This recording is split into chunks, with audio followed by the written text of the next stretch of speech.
This video today is about my books. Today, the day that this video is posted today, which is Thursday, there's something of some month in some year, the 18th of January, February, March, April, 18th of April 2024. Today, all my books on Amazon Kindle, as Kindle downloads, are free for one day. This is a promotional thing that Amazon do.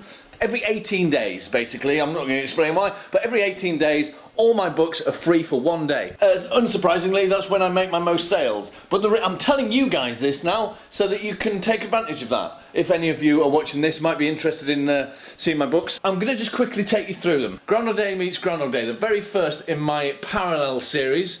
The idea behind the series is that every book is an individual book, so it can be read as an individual story. So can all the other ones. The significant link between them is that all the same characters, or nine of the same characters, exist in every single book. The book is about 9 characters who reappear in different books, different genres, different tones, different times, different universes, all within the parallel universe. That's why I call it the parallel series. And the characters are all unaware of the fact that they have parallel versions of themselves in these other stories. I'm planning 20 in total. Number 8 in the series is going to explain exactly what's going on, and between them, in the first 7, there are going to be hinting at what's going on behind the scenes, at why these people keep appearing in these different stories, and why they have no memory of their other selves. They all have these kind of titles: Groundhog Day meets Groundhog Day. The second one is Lost meets Planet of the Apes, in an attempt to emulate what writers do in movie pitches, that they'll establish the tone of a film by saying, it's The Quick and the Dead meets American Beauty. I'm saying those because they're on my wall there. In order to sort of demonstrate a kind of a tone. What happened there? I seem to have zoomed in. So this is the first one in that series, so you download that one if you like. Now, I'm going to be honest, I like this book. It's very good in my opinion. I'm not going to diss my own book, really. I wouldn't publish it if I didn't think it was any good. But of all my books, I think this is my least good one. Okay, this is my worst one, although it's still really good. And it's the first one. Annoyingly, it's also my most popular one. It's the one that I've sold the most copies of. So, I don't know, maybe I'm wrong to think it's not my best. But that's just my opinion. That's just my opinion. It could be something to do with the fact that, like, for example, I lost the game. Took me 16 years to finish. This book I wrote in 33 days, so maybe there's something in that, I don't know. The second one in the series is my favourite one of this particular series, Lost meets Planet of the Apes. This one's just a bit more fun, a bit more adventurous. The characters are a bit more rounded, as I've kind of got used to who they are. The first book was me kind of feeling out who the characters were and what their relationships to each other were going to be, etc. This one, I just think this one's a bit more fun. It's kind of takes the piss out of science and religion, and it's just a good, wholesome, romantic adventure story. They're all comedies, by the way. Everything I write is laced with comedy, so they're light-hearted and fun. Third one is the Heaven Can Wait meets the Adjustment Bureau. It's about one of the two main characters, Rose and Brody. They are the central characters of every story. It kind of centres around them. And in that one, Rose dies, but there's some kind of glitch and she has to come back to Earth for a while. And this one is based on a script that I wrote, which has won lots of awards on online film festivals. And I'm very proud of this script. It was based on quite a high concept idea that I didn't think I was going to pull off, and then I did, I think. I think it works really well. This one's more of a traditional romantic comedy set in just like a normal time. Then there's my Santa trilogy.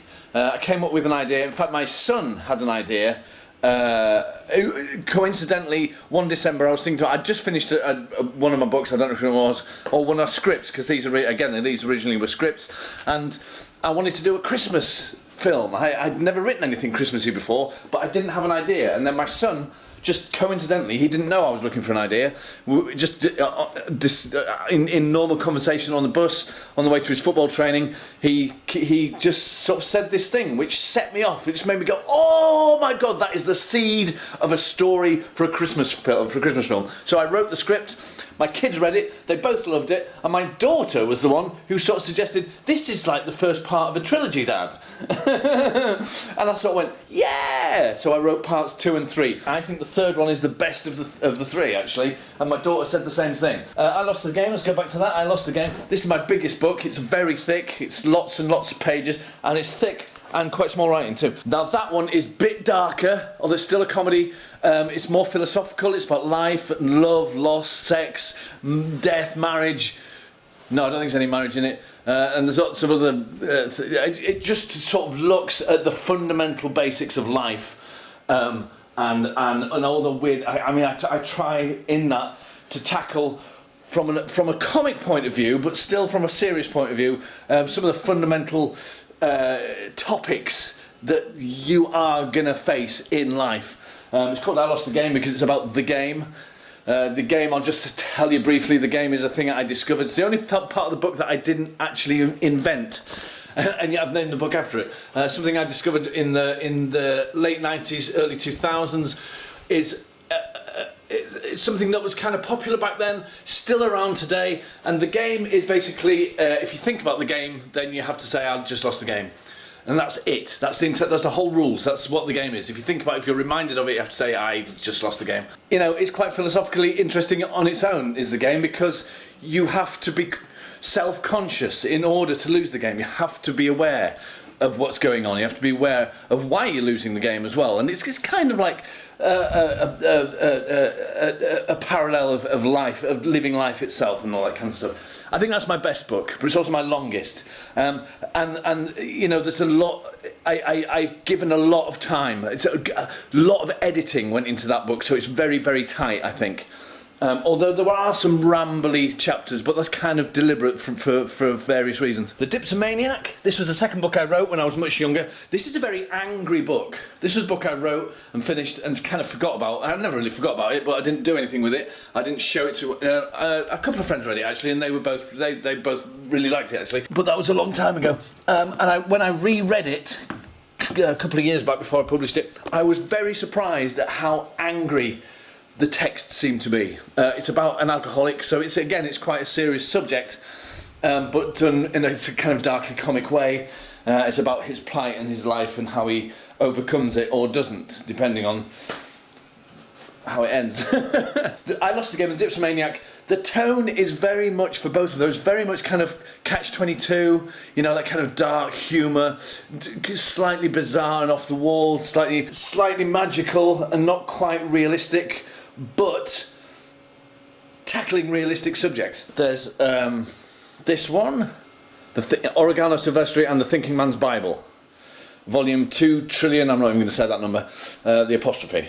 This is much more comic. This is kind of Douglas Adams, you know, Hitchhiker's Guide to the Galaxy, Red Dwarf sort of humour, lots of high concepts, lots of science-y, science fiction-y, time travel-y sort of concepts. Just the idea, like just off the top of my head, Silvestri, who's the main character, who's like he lives in the conceptual universe where anything that you can think of can exist, and he's kind of the caretaker of the whole universe. And he comes up with this idea of burying dinosaur bones in the past in order to make us think that there were dinosaurs. And somebody says to him, well, where are you going to get the dinosaur bones? So he says, oh, it's all right, I'll go to the future and I'll steal them from museums. So he steals dinosaur bones from museums, travels back in time and buries them in the soil in order for us to discover them and then put them in museums. It's kind of bootstrap paradox kind of thinking. And there's lots of that sort of stuff in the book, so I'm really proud of that for that reason. And that, again, is highly comic, with dark elements. The one I really want to talk about, though, I don't have a copy of because I've only just published it a couple of days ago, and it's called Spook. And this book is, again, it's a romance, it's a comedy, it's a tragedy, it's a drama as well, and it's about a guy who buys a house out in the middle of nowhere. He buys a huge house, he's a scientist and an inventor, and he moves into this house. He sets up a lab in this house so he can do his work. He's got like an independent scientist who works on commission and things like that. And as he lives in the house all alone, he discovers that there's a ghost in the house. The ghost of a young woman who died several years before. They begin to communicate. And he builds her a body, builds her a body, a kind of a techie synthetic body for her to inhabit, and they become a couple and they live in the house, and then something goes wrong. They have an encounter with her ex-boyfriend, and it totally messes up their love and their life, and it's about that whole journey, and it's just my absolute favourite story that I've told. It's my favourite script, my favourite characters. I think it's just I don't think necessarily it's my best work. I think I Lost the Game is probably my best work. That's probably my masterpiece if I have one, if I'm capable of such a thing. But Spook is just my personal favourite. So if I was going to recommend one, it would be that. Again, it's based on a script. It's won a couple of awards online. Not as many as most of my other scripts, actually. It doesn't seem to have resonated so much with the scripty people. So I'm recommending it based solely on my feelings about it. It is my favourite one. Just today, any of those books are free to download from Amazon Kindle, Amazon, just Amazon, the Amazon website. You should be able to find them. I might put a link below, perhaps. I don't know about that. Maybe I will, maybe I won't. Yeah, I think I will. Don't see why not. Yeah, I'll put it in the comments below. Otherwise, you can probably find it by searching on Amazon Chris Chapman. I Lost the Game, or Chris Chapman Spook. If you want to download that one. Of course, you can always download all of them because they're all free, and then read them all. And if you feel like it, because I could do with some reviews, I could do with some ratings, you know, and I want you to be honest. I'm not asking you to rate it 5 stars or give it a glowing review. I'm just saying, if you do read it, you know, give me a rating, give me a review if you want to, and be honest, because I'm not asking for favours, which is why I'm letting you know it's free, and I'm asking you to honestly reply or react to the to what you read if you wish to. So there we go. So that's it. So please enjoy my work, if you will, if you want to, and I will see you another time. Let me get a good shot of me in the light. Don't I look dashing?